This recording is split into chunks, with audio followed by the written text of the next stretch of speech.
Welcome to the Star TV. భారత communist party CPI Rayadurgam Jaganmohan Reddy ప్రభుత్వంలో పెద్ద మధ్యతరగతి ప్రజల జీవితాలు అస్తవ్యస్తం. పేరుకు మాత్రమే కరువు మండలాలు. ప్రత్యామ్నాయ చర్యలేమూ శూన్యం. పెంచిన గ్యాస్, పెట్రోల్, డీజిల్, విద్యుత్ ఛార్జీలను, నిత్యావసర ధరలు, కూరగాయల ధరలను తగ్గించాలని రాయదుర్గం ఎంఆర్ఓ ఆఫీస్ ఎదుట ధర్నా. సిపిఐ జిల్లా కార్యవర్గ సభ్యుడు నాగార్జున మాట్లాడుతూ ప్రభుత్వాలు సర్వనాశనం వ్యవస్థలంతా నాశనం.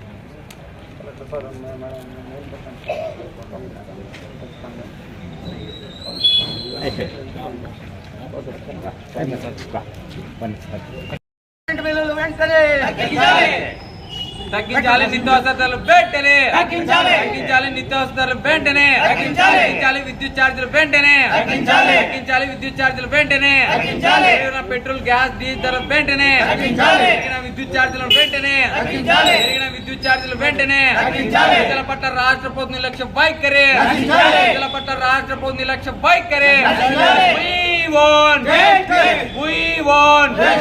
పోరాడతాం పోరాడతాం నిత్యావసర ధరలు తగ్గించేంత వరకు, పోరాడతాం నిత్యావసర ధరలు తగ్గించేంత వరకు, పోరాడతాం నిత్యావసర ధరలు తగ్గించేంత వరకు. సిపిఐ వర్ధిల్లాలి భారత కమ్యూనిస్ట్ పార్టీ.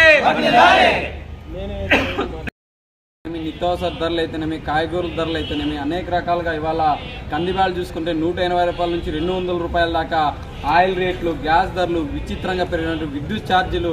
ఇవాళ సామాన్య రైతు 2000 తీసుకోపోతే కనీసం ఇంటికి 10 రకాల సరుకులు ఇంటికి రాని పరిస్థితి ఇవాళ రాష్ట్ర వ్యాప్తంగా నెలకొంది. ఇలాంటి పరిస్థితుల్లో ఇవాళ రాష్ట్ర ప్రభుత్వం ఈ కరువు కాటకాల్లో ఆదుకోవాల్సింది పోయి ఎలాంటి ప్రత్యామ్నాయ చర్యలు తీసుకుండా ఇవాళ రాష్ట్ర వ్యాప్తంగా కూడా కొన్ని మండలాలు మరి కరువు మండలాలుగా ప్రకటించినప్పటికీ ఇప్పటి వరకు కూడా నామకే వాసగా అయితేనేమి మరి ప్రజల్ని ఏ రకంగా కూడా ఇవాళ పట్టించుకోకుండా నిర్లక్ష్యంగా వ్యవహరిస్తూ మరి ఇవాళ సీట్ల సర్దుబాటులో రాష్ట్ర ప్రభుత్వం మునిగి తేలుతా ఉంది.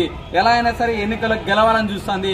వాళ్ళ రాష్ట్ర ప్రభుత్వానికి ఒకటే చెప్తాం, ఏదైతే ఇవాళ మీరు అధికారం లాక్కున్నప్పుడు పేద ప్రజలకు హామీలు ఇచ్చారో వాటిని అన్ని కూడా పూర్తిగా విస్మరించి వాటిని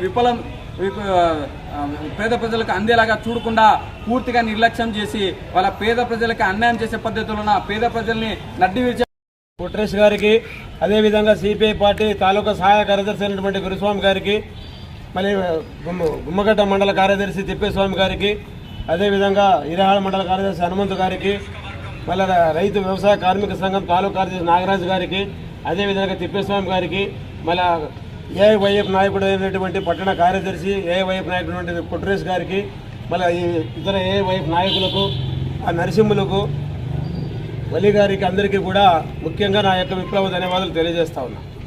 ఈరోజు రాష్ట్ర ప్రభుత్వ పరిస్థితి చూస్తూ ఉంటే చాలా బాధేస్తూ ఉంది.